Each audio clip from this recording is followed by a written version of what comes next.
Bienvenidos de nuevo. Esta es la segunda parte del análisis de la voz pasiva en los diferentes tiempos gramaticales en inglés.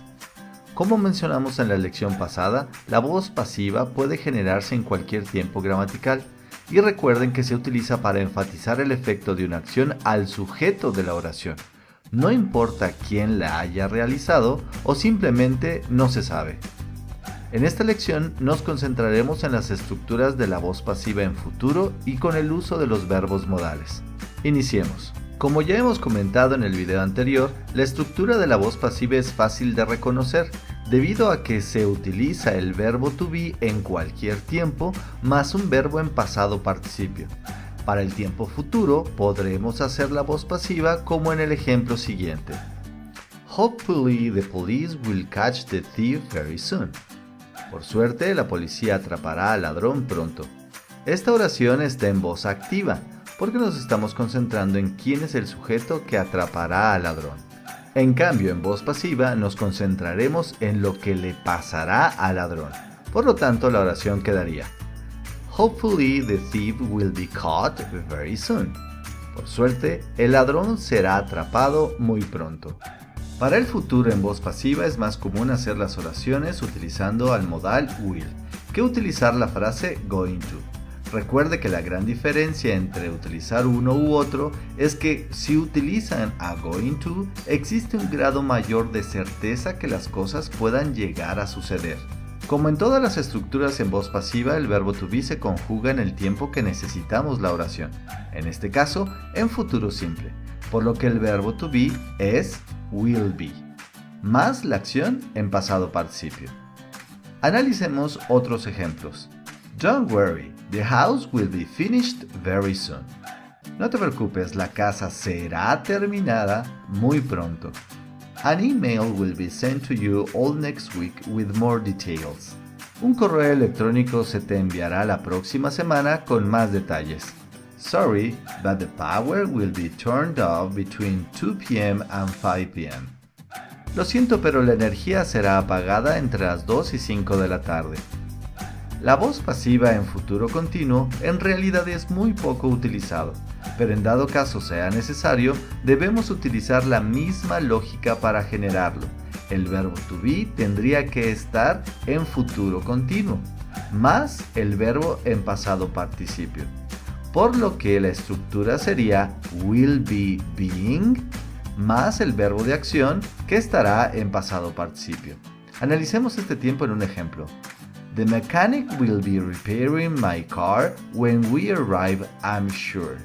En voz activa, esta oración dice: el mecánico estará reparando mi coche cuando lleguemos, estoy seguro. En voz pasiva, quedaría: My car will be being repaired when we arrive, I'm sure. Mi coche estará siendo reparado cuando lleguemos, estoy seguro.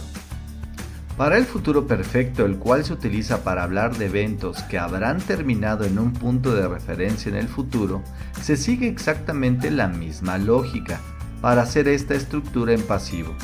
Un ejemplo: The mechanic will have fixed my car by 5 p.m. En este caso, estamos concentrándonos en quién va a hacer la acción. El mecánico habrá arreglado el coche a las 5 de la tarde. Observe que la gran diferencia a utilizar el futuro continuo es que el futuro continuo, cuando lleguemos a ese punto de referencia, la acción estará ocurriendo, como lo vimos en el ejemplo anterior.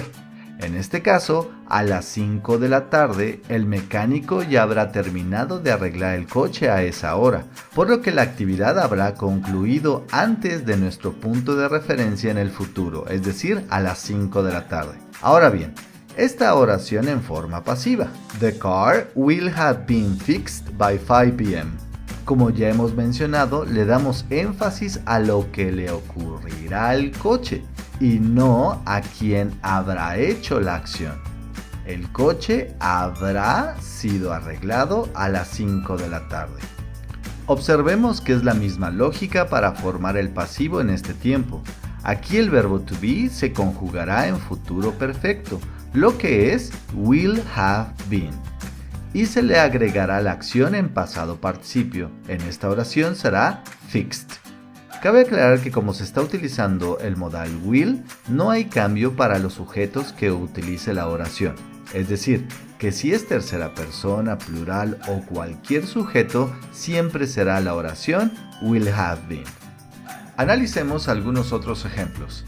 We think every ticket will have been bought before the end of the day. Pensamos que todos los boletos habrán sido vendidos antes de que termine el día. Hurry up, or all the good seats will have been taken already. Apúrate, o todos los buenos asientos habrán sido ya ocupados. You should call early, otherwise all the tables will have been booked.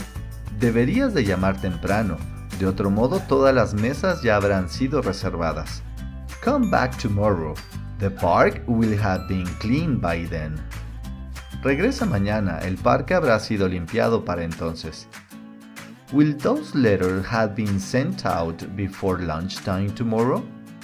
¿Todas esas cartas habrán sido enviadas mañana antes de la hora del almuerzo? Ahora bien, ¿qué pasa cuando utilizamos a los verbos modales? ¿Cómo se hace la voz pasiva con ellos? En términos generales, es la misma lógica que con todos los demás tiempos gramaticales. Aquí un ejemplo. You should tell Barbara the exciting news. Deberías de decirle a Bárbara la noticia emocionante. En voz pasiva sería Barbara should be told the exciting news. A Bárbara se le debería decir la noticia emocionante. En general se sigue la misma lógica para formar la voz pasiva cuando se hace el uso de un modal, es decir, utilizar al verbo to be más la acción en pasado participio. Por lo tanto, cuando utilizamos a un verbo modal, después del verbo modal irá la forma simple del verbo to be, que es únicamente be, más el verbo de acción en pasado participio. Y con esta estructura la acción recae en el sujeto de la oración, modificando su forma debido al verbo modal. Es decir, en Bárbara should be told the news, no solo es decirle las noticias. Con el uso del should, la oración indica un consejo o sugerencia. Se le debería decir la noticia. Analicemos algunos otros ejemplos. Should the package be delivered to your house or your office? El paquete debe de ser enviado a tu casa u oficina. The treasure chest can only be opened with a special key. El baúl del tesoro solamente puede ser abierto con una llave especial. All new employees must be shown what to do if there is a fire. A todos los empleados nuevos se les debe demostrar qué hacer en caso de incendios. En ocasiones necesitamos de una estructura que implique el pasado o la forma perfecta con los verbos modales. En estas estructuras utilizamos al verbo modal más el verbo have como segundo auxiliar, el cual adopta la forma de haber y no de tener, y se le agrega el verbo en pasado participio. Por ejemplo, the managers should have given Daniel more time. Los administradores deberían haberle dado más tiempo a Daniel. Como podemos observar, es una situación que ya ocurrió en pasado. Ahora bien, la voz pasiva de esta estructura sería Daniel should have been given more time. A Daniel deberían haberle dado más tiempo. Como observamos, es el mismo cambio estructural. Se utiliza el verbo to be más la acción en pasado participio para hacer la voz pasiva. Pero primero sería el verbo modal, luego la frase have been, la cual se le agrega el verbo de acción al pasado participio para decir que al sujeto le podría o debería haberle sucedido algo. Analicemos algunos otros ejemplos. We should have been told that the concert was cancelled. Nos debieron de haber dicho que el concierto fue cancelado. The robber would have been arrested if he hadn't been so quick. El ladrón hubiera sido arrestado si él no hubiera sido tan veloz. The leaking pipe might have been fixed now. Should we ask? La fuga pudo haber sido reparada ya ahora. ¿Deberíamos de preguntar? Lots of people think that the fire could have been prevented. Muchas personas piensan que el incendio pudo haber sido prevenido. Con esto hemos llegado al final de esta sección en donde analizamos los tiempos gramaticales en su forma pasiva. Espero que haya sido de ayuda para comprender más el tema. Gracias por su atención y nos vemos en la próxima.